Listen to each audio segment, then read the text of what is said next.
Hey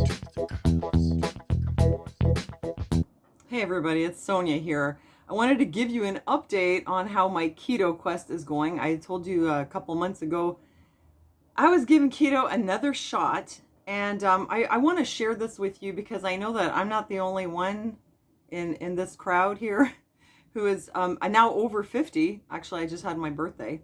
I'm 50. I'm 50. And I can kick, stretch, and kick. I'm 50. So I know I'm not the only woman around here who's over 50 and who's had the change, who has new struggles with her weight. So, that's why I'm putting myself out here, and I'm going to tell you guys how it's been going for me and what's been working and what hasn't. If you like the video, thanks for hitting like. Thank you for leaving me a comment, which really helps with the algorithm. And thanks for your support on Patreon, which helps keep my channel going.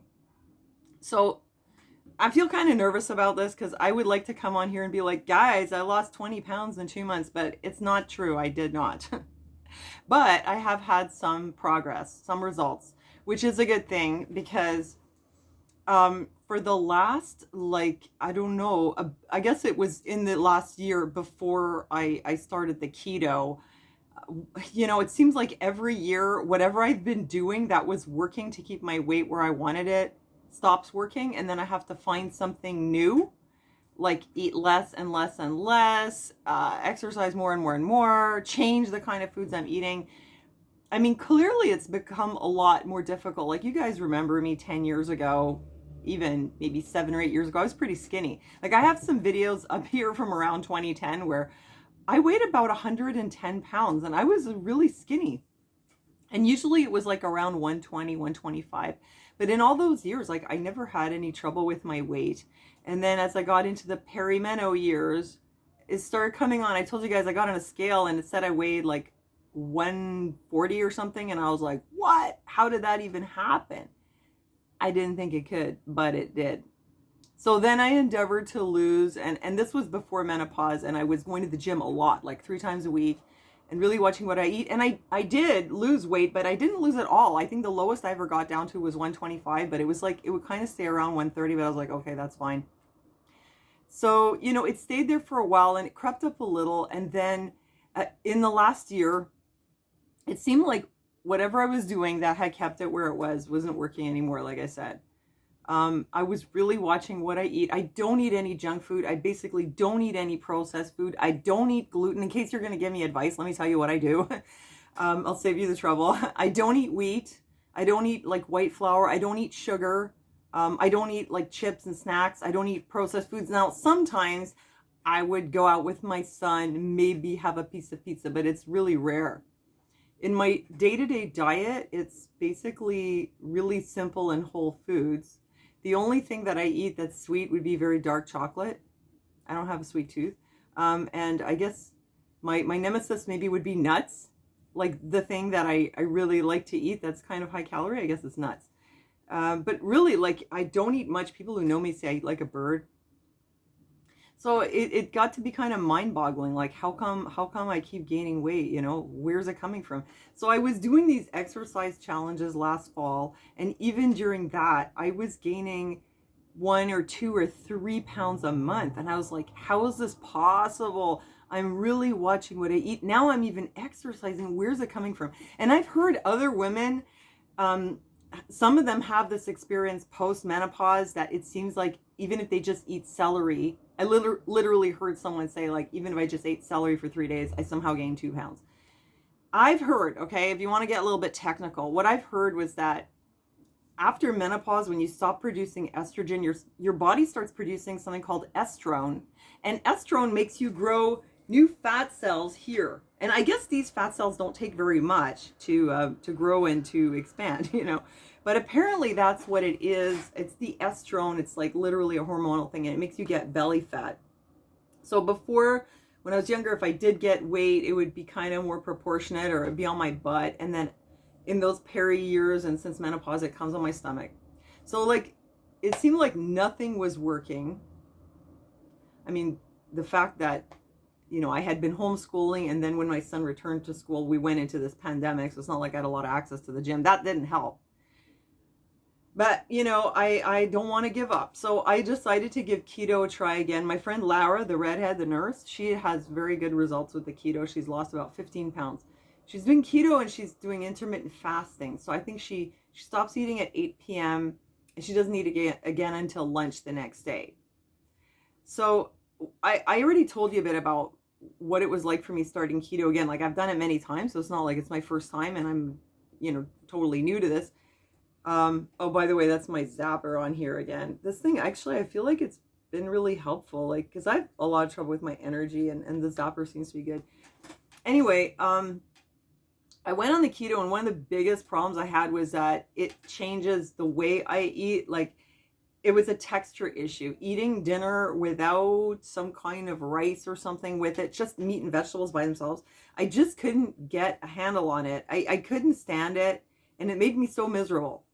So I found a solution to this finally, which was cauliflower rice, which it sounds like, well, how, you know, you can't call cauliflower rice. It's not rice. But somehow, and I was so happy about this, somehow just the texture of it and the fact that you can make your curry or whatever and then have this stuff next to it and eat it together, it solved all my problems for the issue of eliminating the carby side dish at dinner.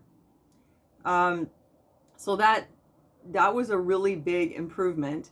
And then the other thing that I had mentioned to you before was the Keto Elevate, which is it's an MCT oil powder, but it's all caprylic acid, so it's metabolized very quickly and it provides you with lots of ketones. And I found that this was really good if I was, you know, hungry or having like an energy slump. I could just put some of that in my coffee instead of just regular cream. And unfortunately, I ran out of it now, but that stuff was helpful. That and the cauliflower rice. I did buy a bunch of keto foods. What I found was actually really helpful was to get some almond flour so that I could make some kind of little muffin or something, because, you know, sometimes like I just really, really needed a snack, and either I was going to, like, you know, I could take a spoon of cream cheese or something, but it's like I was still hungry after. Or I could take a spoon of peanut butter and I ended up eating like 3 spoons of peanut butter. I know it sounds like a lot of food, but in the whole day, actually, I don't eat that much. But it's like it didn't fill me up. And if I just ate salad, it was like in half an hour, I was totally ravenous again. So I found that making some keto muffins was actually really good. And I had bought some from Keto-Teria. And I'm telling you, the week that I ate the Keto-Teria muffins, the Keto-Teria fat bombs, I even ate a Keto-Teria eggplant parmesan dinner. I was eating all this Keto-Teria stuff, and I lost weight that week. And that's all very fatty food. I even had the Keto-Teria ice cream.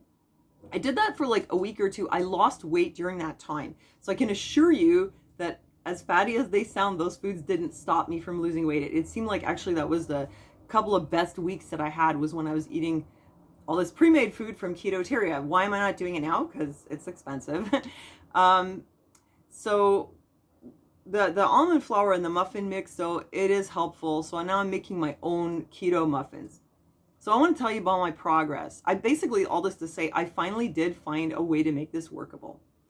One more thing, for the intermittent fasting, I found it really difficult because I could eat and then stop eating at 8, but then like with my son, it being so difficult to get him to bed, I might go to bed at like 2. So between 8 and 2, then I go to bed super hungry. I wake up in the night and I'm like a sleepwalking zombie. I end up stuffing almonds in my mouth. So that's been hard, but from the time I get up, I don't eat now until really late in the day. It's 3 o'clock now. I haven't eaten yet. Just some coffee. I put a little tiny bit of milk in it. It's really the best I could do. I couldn't just drink black coffee. So basically, I'm trying to do the intermittent fasting, but I'm having some struggles with that during the night because of this whole bedtime issue. But I basically got in the habit of like not eating breakfast, and I don't feel hungry. Rather than, you know, oh my gosh, I'm so hungry by lunch because I didn't eat breakfast. Actually, it's like I got used to it. And I find that it's actually easier to even then skip lunch and go all the way to 3 o'clock. So then my eating window is like from right about now, I'm hungry now, 3 to about 8. But then I got the problem of like really late at night, but it's not a lot of food, but I'll eat something because I'll get so hungry, I have trouble going to sleep. So let's just say my intermittent fasting is not perfect. The keto's pretty good. I'm doing the keto strips and everything is good. So results, I mean, I told you in previous videos, I did lose about 5 pounds. Now, it could be a little bit more, but I haven't wanted to weigh myself in the last little while because it's sort of discouraging. When sometimes it'll fluctuate, it'll go up, and you're like, oh man, all this effort for what? It doesn't sound like much, but in the context of this being with like really resistant fat that is very, very hard to lose, in the context of it being in a time where my weight was just creeping up every month, no matter what, I think that losing 5 pounds is pretty big accomplishment. It's taken a lot of effort. I'll just tell you, just so you know, like roughly what I ate in a day. No breakfast, basically no lunch, afternoon, a salad or a sandwich on keto bread, which was a good thing to get because sometimes you just want some bread. Dinner, it's meat and vegetables, just meat and vegetables, cauliflower rice instead of a pasta. Sweets, just a little bit of dark chocolate. And for drinking, like I just drink Gatorade actually at this point, and coffee. That's pretty much it. I mean, there are times where I was on the road, like doing my work and errands and stuff, and I got really hungry and I keep some keto fat bombs in the car. I'm not 100% sure that they're so good. I think it would be better if I made my own. When I was eating the ones from Keto, I got better results because those keto bombs, they do have some carbs in them. So for most of the other stuff like keto crackers, I just don't anymore. And then like late at night when I get hungry again, what do? Some almonds usually. I can't think of anything else. But basically that's it. So it's not a lot of food. So the weight loss has been slow, but I don't want to give up. And I'm going to show you how I look. I think, some progress is better than no progress. At least it's working, because I tried so many other things and like nothing was working. And I guess this is what I have to do now, Okay, so I'm going to show you. I hope you can see me. So, here's my after. It's been 2 months. So what I noticed, these aren't the most flattering jeans. What I noticed though is it's a little bit smaller here. Like this is my really trouble area. But it's gone down, like it's kind of like smoothed out a bit, I mean, I don't know if you guys remember like a few years ago, like I had quite a curvy figure. This was a lot smaller. So this is what I'm trying to get rid of. I mean, it looks like less lumpy and bumpy, So I think that there's some, I guess I'll show you from the back. I can move this over. There's some improvement. Basically, I feel like I look more streamlined. Like I think the thing with keto, if you're doing it slowly, like what you're supposed to be losing, say, look at this. It's better. What you're supposed to be losing with keto is just fat. So with other diets where you're going really low cal and whatever, maybe it works quicker, but you're going to lose muscle too. That's going to lower your metabolism. That's what I'm trying to avoid. And as I'm seeing like how my figure is changing, I feel like what's happening is it's going slow, but I'm just losing the fat, not the muscle, hopefully, because what I'm seeing is this sort of smoothing in here, I don't know if you guys remember, I have this like video I did where I was dressed up as Anita in her fancy clothes, her makeover clothes, and I'll put that on the side so you have a comparison. I think somebody's knocking at my door. Anyway, that's what I want to tell you. Like, it's been a lot of discipline. It hasn't been like really like dramatic results, but I'm continuing with it because I'm seeing some progress. Not only not gaining weight anymore, but actually the numbers going down. And I'm not ruining my metabolism because I'm not going below, 1,000 or 1,200 calories. So there's no starvation. Hopefully just fat loss. And there is some progress. So there, I just wanted to give you an update, and I'll let you know down the road how this turns out. I hope that was useful to you.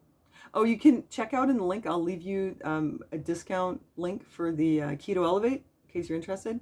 And that's it. Thanks for listening to me. Bye.